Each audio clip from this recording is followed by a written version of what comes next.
Hello बच्चों, आज मैं आपके लिए लाया हूँ क्लास 9th के मैथमेटिक्स सब्जेक्ट का हाफ ईयरली एग्ज़ाम 2021-22 का पेपर। ये जो एग्ज़ाम है ये हाल ही में हुए हैं, सभी जगह हुए होंगे, आपको पता ही होगा जैसे कि। और ये जो एग्ज़ाम है देखिए इसमें किस प्रकार के क्वेश्चन पूछे गए हैं बच्चों। इसमें जो टोटल क्वेश्चन है, ये जो टोटल क्वेश्चन इसमें पूछे गए हैं ये हैं 30 क्वेश्चन इसमें पूछे गए हैं। हम क्या करेंगे, इसमें जितने भी क्वेश्चन पूछे गए हैं प्रत्येक क्वेश्चन को कॉन्सेप्ट के साथ हल करेंगे, ठीक है बच्चों। और आप लोगों ने क्या करना है, ध्यान से वीडियो को देखना है, एक एक क्वेश्चन को समझना है। और इससे हम क्या सीखेंगे, इससे हम दूसरा ये सीखेंगे कि पेपर में जो पेपर हमारे होते हैं उसमें प्रश्न पत्र को किस प्रकार से हल किया जाए, ताकि हमारे अच्छे से अच्छे मार्क्स हम पेपर में हासिल कर सकें, ठीक है बच्चों।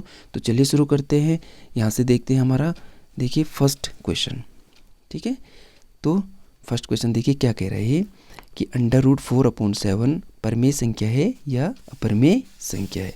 देखिए तो हम क्या करेंगे, प्रश्न नंबर 1 हम सीधे डालेंगे। इसने कहा √4/7।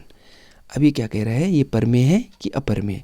देखो बच्चों, अगर हम इसको डायरेक्ट ऐसे देखते हैं तो हमें क्या दिख रहा है भाई, कुछ बच्चे बोलेंगे कि सर ये तो P/Q के रूप में है, तो वो बोल सकते हैं ये परमेय है।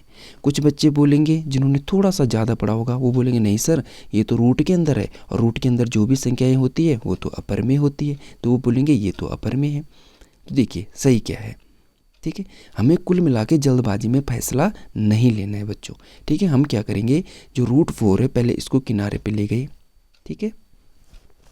ये देखा हमने कि जो √4 है क्या इसके गुणनखंड हो सकते हैं, तो हमने देखा कि हाँ यार इसके तो गुणनखंड हो सकते हैं, 2 × 2 है ना, 2 दूनी 4 हो सकता है। आज जब दो संख्याओं का गुणा होता है तो हम उसको कैसे लिख सकते हैं बच्चों, 2 की पावर 2, 2 की घात 2, हम उसको लिख सकते हैं। और हमें यहाँ पे एक कॉन्सेप्ट है जो हमें पता होना चाहिए, शायद सबको पता होगा कि क्या होता है कि जो ये रूट होता है ना बच्चों, जो ये अंडर रूट होता है, ये किसका काम करता है, ये किसी की घात आधा, किसी की घात हाफ, इसका काम करता है, ठीक है। अब जब इसकी घात जो है ये रूट है, ये इसका रूट का मतलब क्या है कि ये जो 2 की घात 2 है, इसकी जो होल पावर है वो कितनी है, हाफ है, आधा है, ठीक है। तो अब यहाँ पे क्या होगा, ब्रैकेट का मतलब क्या होता है, गुणा करना। अब जब ये दोनों गुणा करेंगे तो ये तो अंश के साथ करेगा, ये तो हर है ना, तो 2 से 2 क्या हो जाएगा, कट जाएगा। तो हमारा आंसर कितना आ जाएगा यहाँ पे 2, ठीक है। तो जो ये √4 है इसको मैं क्या लिख सकता हूँ, 2, और नीचे तो वैसे की वैसे ही रहेगा।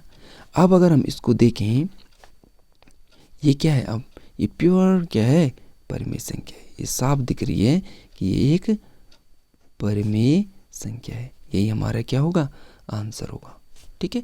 ये आप कर भी सकते हो पेपर में, नहीं भी कर सकते, मेन आप ही अगर आपने ऐसा करके लिख दिया परमेय संख्या है तो यही आपका क्या होगा, आंसर होगा, और आपका 1 नंबर कंप्लीट आ गया, कोई उसमें से बिल्कुल भी नंबर नहीं कटने वाला, ठीक है।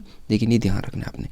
अब देखिए दूसरा क्वेश्चन ये क्या कह रहा है, दूसरा क्वेश्चन कह रहा है बच्चों ये कि 36/100 का दशमलव प्रसार किस प्रकार का है, ठीक है भाई। देखते हैं क्वेश्चन नंबर 2 क्या कह रहा है, 36/100, इसका हमें निकालना है दशमलव प्रसार, ठीक है। तो दशमलव प्रसार में जब हम भाग देंगे तो भाग देने के बाद जो हमारा भागफल आ रहा है वो कैसा आ रहा है, ठीक है। तो देखिए अब भाग कैसे देते हैं, ये तो हमें पता है कि जो हर होता है नीचे वो अंश में भाग देता है। तो हम क्या करेंगे, जो 100 है 100 36 में भाग देगा, ठीक है। अब देखिए 100 का भाग 36 में जा ही नहीं सकता, क्योंकि 36 तो क्या है, छोटा है, ठीक है। तो ये क्या करेगा, यहाँ पे ये यहाँ पे क्या लगा देगा बेटा, दशमलव लग जाएगा। जैसे यहाँ पे दशमलव लग जाएगा तो यहाँ पे एक 0 बढ़ जाएगा। अभी हो गया 360, मैंने 3 बार जाएगा, तो हम लिख देंगे 100 × 300। हम 300 लिखेंगे तो यहाँ से क्या बचेगा, हमारा 60 बचेगा, 0 0 और 6 से 3 से 3 तो खत्म हो जाएगा, है ना। दशमलव एक ही बार लगता है, इसलिए यहाँ एक 0 और लग जाएगा, तो 100 × 600, ठीक है। अब देखिए यहाँ हमारे पास कुछ है और है भाग देने के लिए, नहीं है। हमारा जो भागफल है वो रुक चुका है, वो शांत हो गया है, वो आगे बढ़ ही नहीं रहा, बढ़ेगा कहाँ से, यहाँ तो सारा खत्म हो गया, शेष वाला ही नहीं है ना। तो यहाँ पे ऑटोमेटिक दिख रहा है, हमें साफ साफ दिख रहा है कि जो ये है 0.36, ये जो भागफल है हमारा, जो ये भाग है ये आगे जा ही नहीं रहा है। तो जब ये आगे नहीं जा रहा है तो ऑटोमेटिकली हम इसको क्या बोल सकते हैं, ये क्या बन गया, शांत। इसके नाम में देखो ना, ये शांत हो गया है है ना। और अशांत मैंने ये चुप नहीं होता, इसका शेषफल बोलता नहीं मैं तो आता रहूँगा, शेषफल आता जाता, और हम ये आगे बढ़ते जाते तो उसको क्या कहते हैं, उसको कहते हैं अशांत। ठीक है, जिसको कहते हैं, इसको कहते हैं टर्मिनेट, और अगर ये रुकता नहीं अशांत होता तो उसको कहते हैं नॉन टर्मिनेट। ठीक है, ये है कहानी। इसमें भी एक कंडीशन और आती है कि फिर नॉन टर्मिनेट माने जो अशांत होता है उसकी 2 कंडीशन आती है। अशांत में क्या होता है, चलो ठीक है वो रुक तो नहीं रहा है, वो रुक नहीं रहा है, लेकिन उसमें जो नंबर होंगे ना वो रिपीट हो रहे होंगे, उनकी पुनरावृत्ति हो रही होगी, तो तब हम उसको क्या कैसे कहते हैं, अशांत आवृत्ति। अशांत तो है लेकिन नंबरों की क्या हो रही है, आवृत्ति हो रही है। और तीसरी कंडीशन क्या होती है, हाँ मतलब अशांत की दूसरी कंडीशन क्या होती है कि जो नंबर होंगे वो रिपीट नहीं हो रहे होंगे, 3 6 5 7 9 1 2 3 0 5 6 अलग अलग नंबर आ रहे होंगे, तो तब हम क्या बोलेंगे, अशांत अनावर्ती हो रही है। ठीक है, ये होता है। तो चलिए अब आगे देखते हैं इसमें क्वेश्चन नंबर 3 क्या कह रहा है। क्वेश्चन नंबर 3 कह रहा है बच्चों कि 5x² + 6x³ + x + 1 में बहुपद की घात लिखिए। ठीक है, चलिए पहले प्रश्न को लिख लेते हैं हम।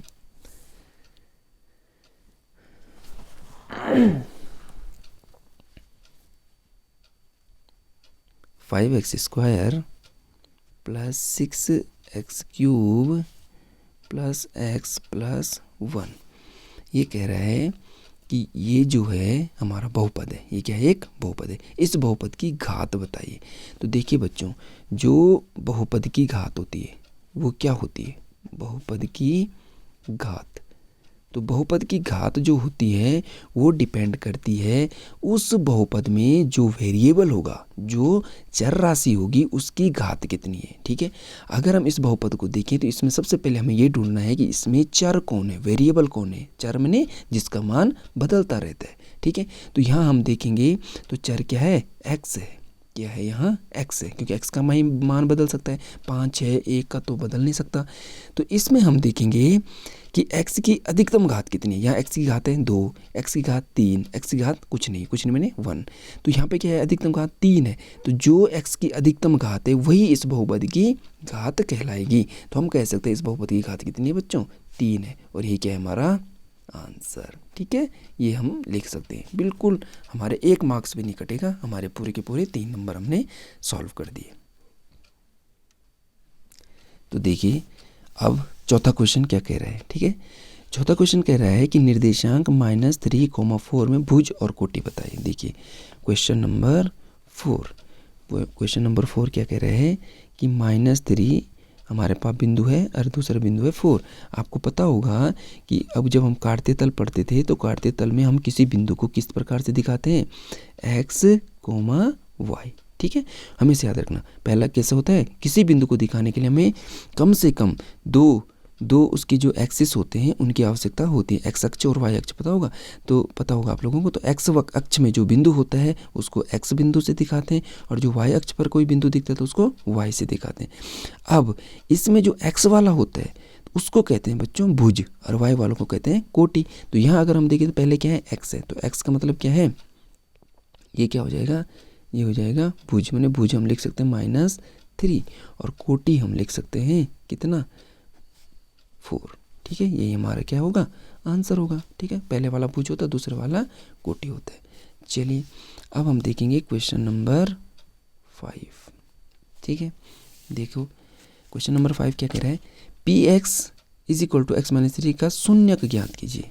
देखिए px = x - 3 का शून्यक ज्ञात करने में, शून्यक, ठीक है याद रखना क्या ज्ञात करना है, शून्यक। शून्यक में इंग्लिश में कहते हैं इसको जीरो। देखो इसका नाम ही क्या कह रहा है, शून्यक मैंने शून्य, क्या निकला है, शून्य। अर्थात इस बहुपद का वह मान जिस पर ये क्या हो जाए, शून्य हो जाए।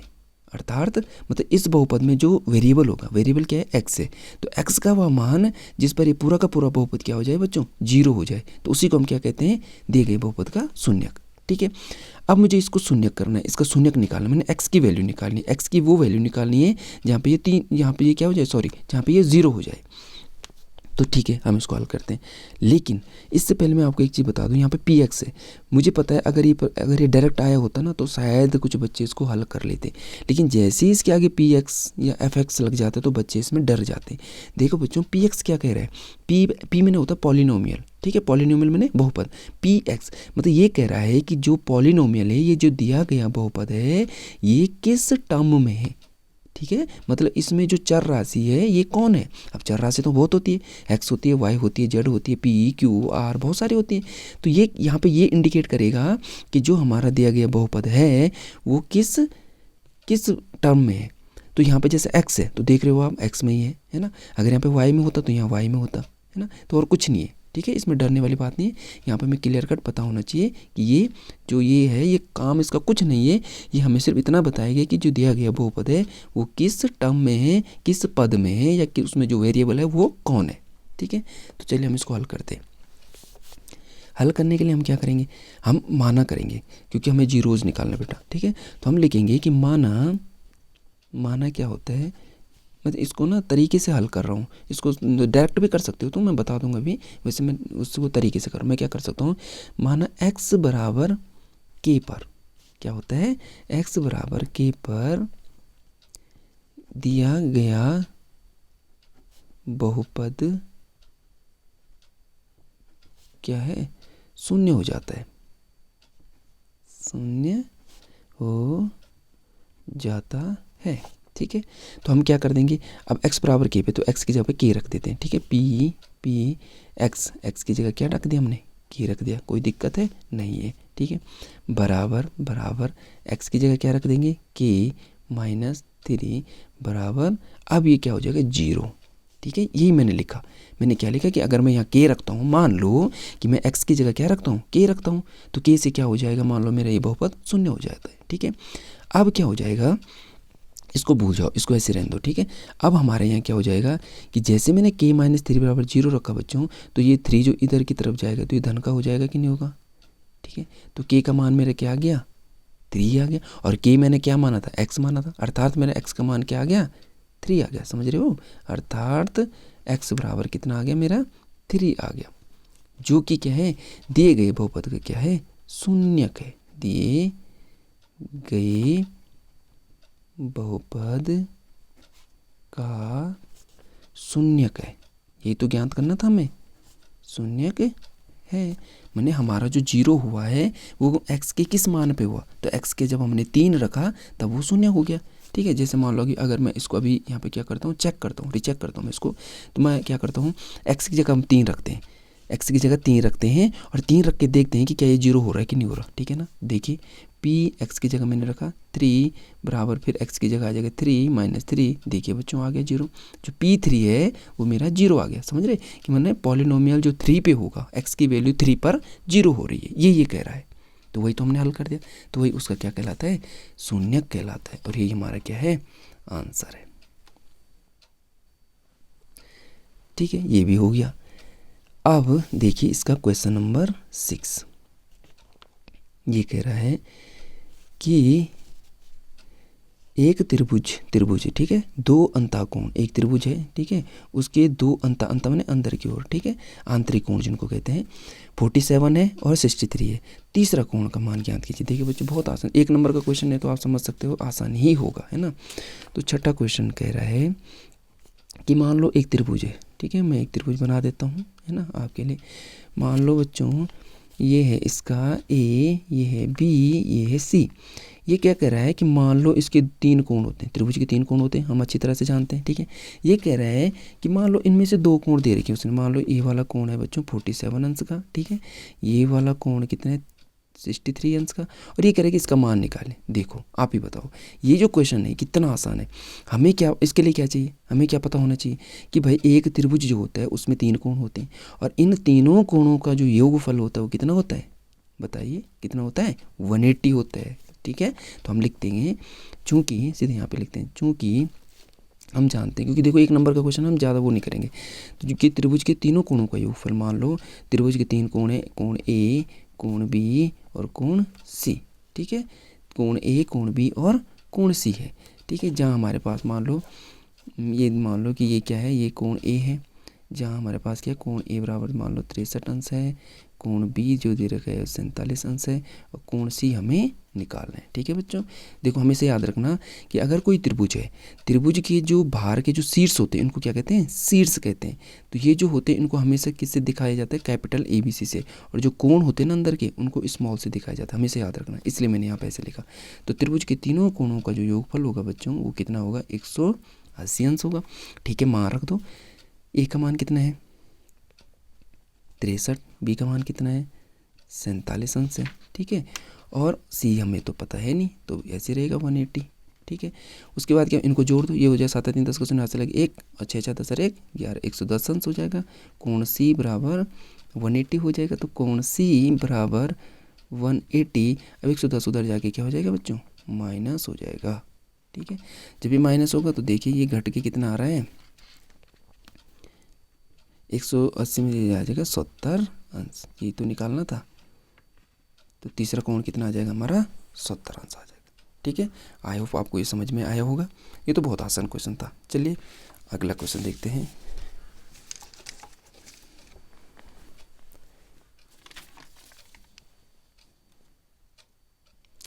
अब देखिए क्वेश्चन नंबर 7 क्या कह रहा है, 2.5 सेंटीमीटर अर्ध व्यास का एक वृत्त खींचे। पहले हम क्या करेंगे, एक वृत्त खींचेंगे। वृत्त आपको पता होगा ना, ऐसा होता है। ठीक है, अब बताया कि उस वृत्त का व्यास कितना है। देखो दो चीज़ें, पहले तो हम वृत्त खींचेंगे और उसके बाद उसका व्यास खींचेंगे। अब वृत्त कैसे बनाएंगे हम, वृत्त को हमें किससे कैसे नापेंगे, मतलब तो उसमें जो कह रहा है कि 2.5 सेंटीमीटर का अर्ध व्यास होना चाहिए। समझ रहे हो, अर्ध व्यास, अर्ध मैंने व्यास तो आपको पता ही है। मान लो कोई वृत्त है, जो वृत्त का केंद्र होगा उस केंद्र से जो वृत्त की परिधि तक एक रेखा खींची जाती है, एक रेखाखंड खींचा जाता है, उसी को तो कहते हैं व्यास।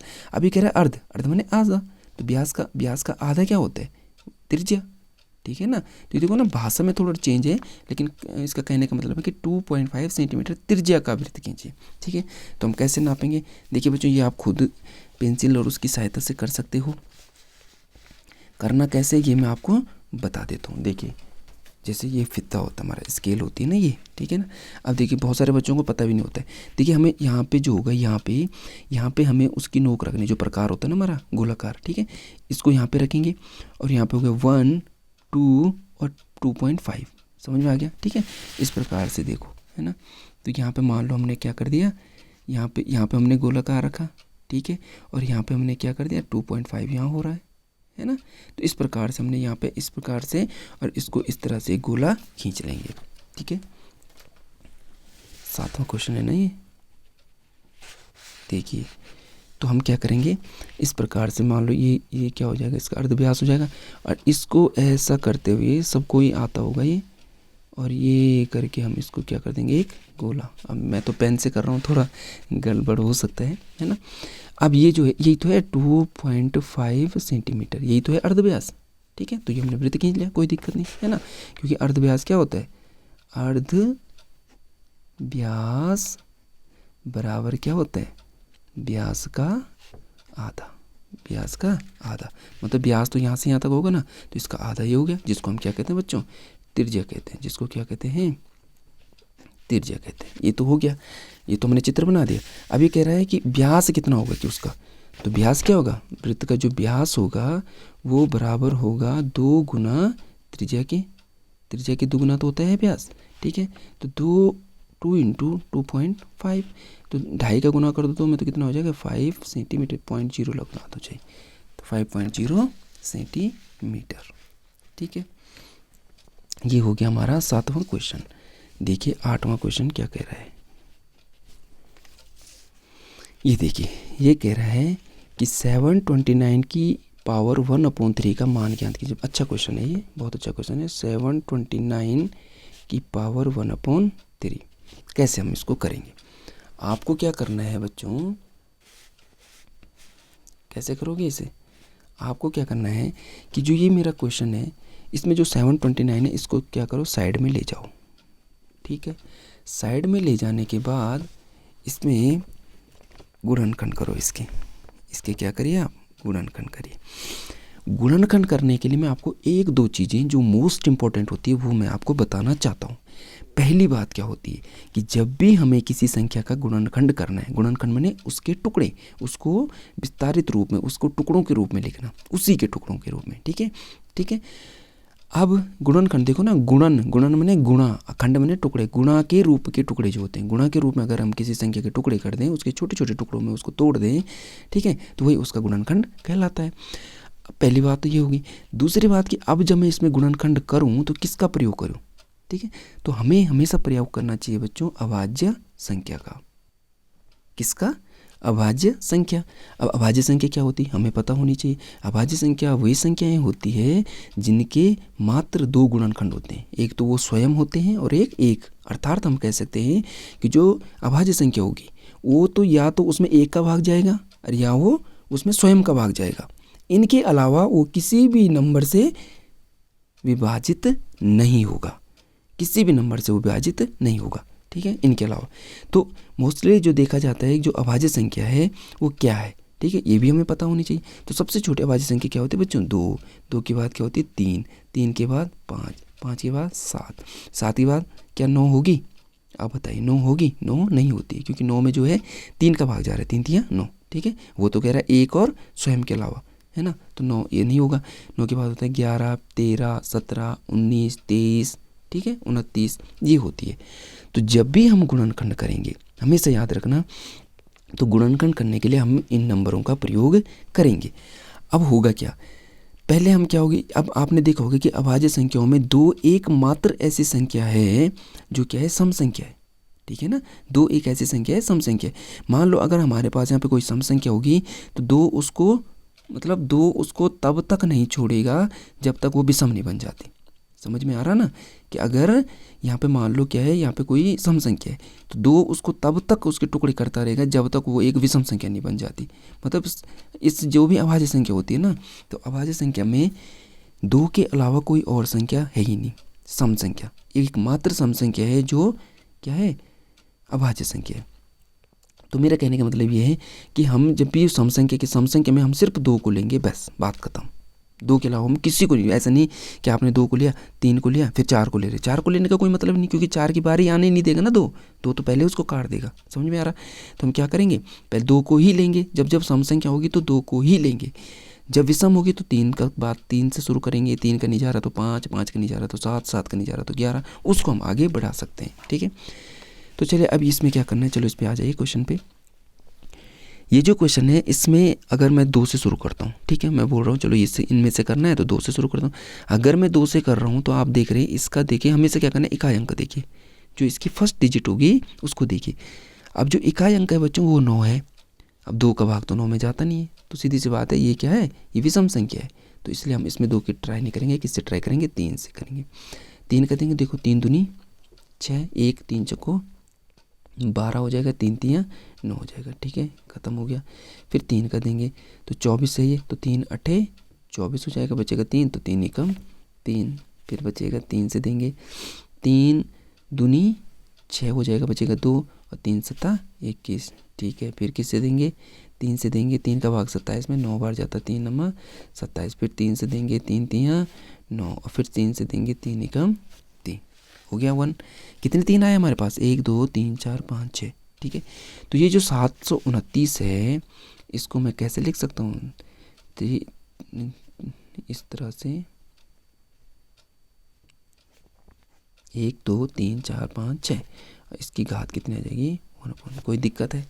हम इसको लिख सकते हैं। क्यों लिख सकते हैं? क्योंकि यही तो है, इसी के टुकड़े तो है ये, तो हमने इसको टुकड़ों के रूप में लिख दिया। अब इन टुकड़ों को इकट्ठा भी तो करना है।